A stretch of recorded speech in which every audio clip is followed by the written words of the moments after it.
Liebe Studierende, herzlich willkommen hier am Hamburger Institut für Sozialforschung. Mein Name ist Wolfgang Knöbel und ich bin Direktor dieses Instituts. Bevor ich mit diesem zweiminütigen Video beginne, muss ich Ihnen gleich gestehen, dass der Anfangssatz nur zum Teil wahr ist, denn dieses Video wurde nicht am Hamburger Institut für Sozialforschung aufgenommen, das wegen der Corona-Krise geschlossen ist, sondern in meiner Wohnung, und dementsprechend amateurhaft gestalten sich die nächsten 2 Minuten. Ich hoffe dennoch, dass Sie bei mir bleiben, wenn ich Ihnen ganz kurz etwas über diesen neuen Masterstudiengang Theorie und Geschichte der Moderne erzähle. Dieser Masterstudiengang ist insofern eine Neuheit, eine Innovation, als hier zum ersten Mal eine Universität, die Leuphana auf der einen Seite, und ein privates Forschungsinstitut, eben das Hamburger Institut für Sozialforschung, einen Masterstudiengang ins Leben gerufen haben, der interdisziplinär sein soll und gleichzeitig forschungsorientiert. Er ist forschungsorientiert auch deswegen, weil mit dem Hamburger Institut für Sozialforschung eben ein forschungsstarkes Institut im Boot ist, das sich in der Vergangenheit sehr stark um Gewaltforschung, vor allem um Makrogewalt, das sind Kriege, das sind Aufstände, das sind Revolutionen gekümmert hat,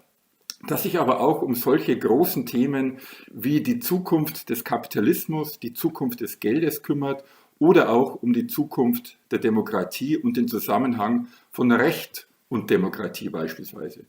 Wenn Sie also hier am Hamburger Institut arbeiten oder eben, das wird passieren, Lehrveranstaltungen an diesem Hamburger Institut besuchen, werden Sie gewissermaßen in die großen Fragen, die großen Probleme moderner Gesellschaften eingeführt. Und wir haben zusammen mit den Kolleginnen und Kollegen der Leuphana Universität hier diesen Studiengang geschaffen, weil wir glauben, dass dies eine einmalige Chance ist für all diejenigen, die politisch wach sind, die politisch interessiert sind und die gleichzeitig auch Theorieinteressen haben, um mit diesen Theorieinteressen die Probleme moderner Gesellschaften anzugehen.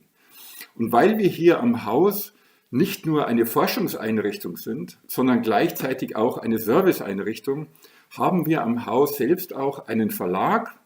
die Hamburger Edition. Wir haben hier eine Zeitschrift, den Mittelweg 36, und wir haben gleichzeitig auch ein Internetportal, eine Internetplattform, genannt Soziopolis, die für die deutschsprachige Sozialwissenschaft mehr oder minder die die sozialwissenschaftlichen Diskussionen abbildet und mittlerweile eine sehr große Rolle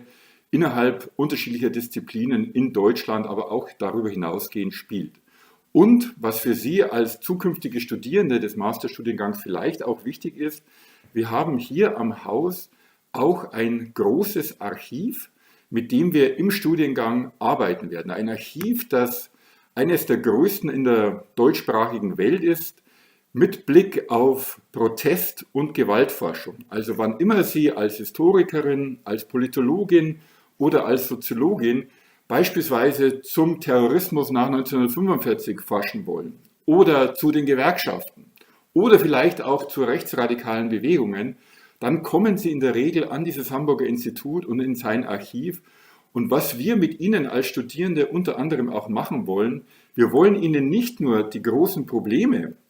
und die großen Schwierigkeiten moderner Gesellschaften nahebringen, wir wollen Ihnen auch nahebringen, wie man diese Probleme, diese Schwierigkeiten moderner Gesellschaften tatsächlich auch datennah erforscht. Sie werden also in diesem Studiengang eingeführt in ein Archiv als Historikerin, als historische Soziologin. Sie werden aber auch sehr viel mit anderen soziologischen Datenbeständen zu tun haben, sodass, wenn Sie aus diesem Studiengang nach 2 Jahren herausgehen, wenn Sie also den Master erfolgreich bewältigt haben, ganz gut in der Lage sind, eigentlich sofort in die Forschung einzusteigen und einen Promotionsstudiengang zu beginnen. Ich glaube, Sie bekommen mit diesem Master Theorie und Geschichte der Moderne etwas Einmaliges geboten, etwas enorm forschungsnahes, auch etwas, das, ich habe vorhin den Verlag, die Zeitschrift, die Internetplattform erwähnt, sehr viel mit Wissenschaftskommunikation zu tun hat, mit Schreiben, mit wissenschaftlichem Schreiben, sodass ich glaube, dass Sie nach diesen 2 Jahren als eine sehr gut ausgebildete Historikerin, Soziologin, Politikwissenschaftlerin, Ethnologin quasi herausgehen und dann ihren Weg in der Wissenschaft machen werden. Wir freuen uns, dass sie kommen werden. Wir freuen uns, dass sie im Herbst hier bei uns anfangen werden, weil wir auch zutiefst überzeugt sind, dass dann die Corona-Krise vorbei ist. Ich bedanke mich ganz herzlich und freue mich, Sie im Wintersemester 2020-21 hier am HIST begrüßen zu dürfen.